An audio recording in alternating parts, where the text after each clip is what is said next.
While most libraries gather books, a specialized library in Juneau gathers history. Over the years, it served as a valuable tool for researchers seeking information about Alaska events.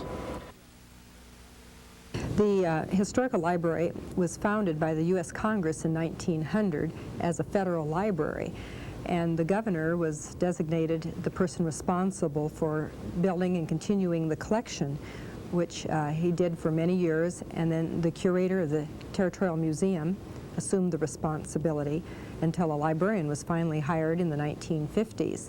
At that time, then, the library was able to become more accessible for general public use.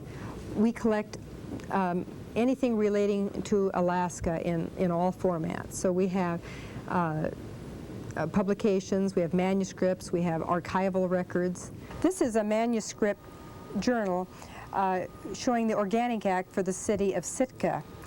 And also there's a response here for General Davis, who was the commanding general for the military district in 1867.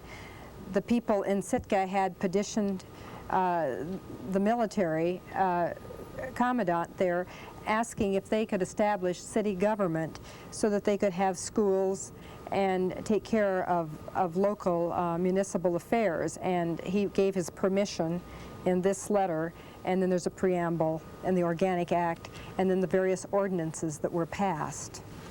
Some of the rare books we've acquired, I have one here.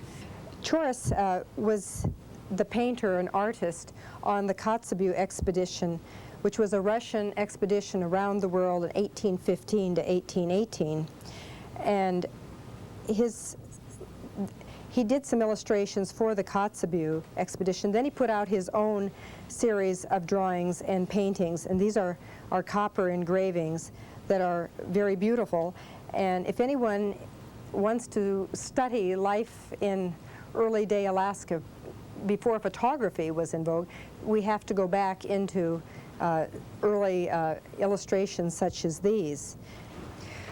A guide to historical photographs in the Alaska State Library is one of our, I think, one of our best projects that we've done to date. It was a way of sharing about 8,000 photographs in the collection, and the Alaska Historical Commission provided a grant to help with the fishing project.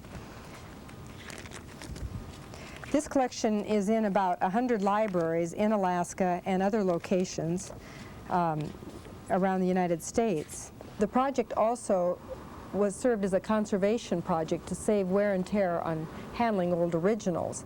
So we use it as a browser file, and we have 56 collections on fiche, which is just a very minimal number of our total collections here in the library, which probably number around 100 or 200 collections today. There are pictures in this library that deal with all parts of the state, and so people in Nome are very interested to see what photos we have of Nome, but they all might not be able to travel here. So by being able to share these statewide, more people have access to them. Sometimes in response to requests, we'll also, in answering one person's question, we'll try to find a way of sharing material further, and the Kuskokwim Community College needed a copy of the Eskimo, which was the first newspaper published in Alaska. It was done by the Western Union Telegraph Expedition in 1866 to 1867, and we microfished the publication, and we have some information on it and some sample pages here, and we sent this out in the depository program so it could be used around the state. To help people use the collection, such as our manuscripts and photographs that have come in, we have many finding aids here in the library to access material. If it's an important enough collection, we'll also put it out in published form for distribution to depository libraries. And Governor Park's niece donated his private papers and photographs, which are described in this finding aid. And then the Frances Noyes Muncaster papers is a very nice collection of a lady who was married to a Mr. Noyes, who was known as King of the Candle Mining District, and after his death, she eventually married a Mr. Muncaster from Haines. But she was a very petite, attractive young lady who really could take part in the pioneering frontier life. She was also a recorder for the Atlan Mining District. And the museum has a very fine ivory collection that she had collected when she was up in Arctic Alaska, and those materials are also described in here. Probably one of our most important collections is the Alaska Packers Association records. There's all kinds of things in here, and it's probably been one of our best used collections. People are studying ethnic labor in the canneries, or history of the Star Fleet. They would take these large sailing vessels loaded with canning equipment and personnel up, and then the ship would stay in the harbor until the canning season was over. And there was the Chinese contracts where they'd bring up Chinese and different ethnic groups to work in the canneries.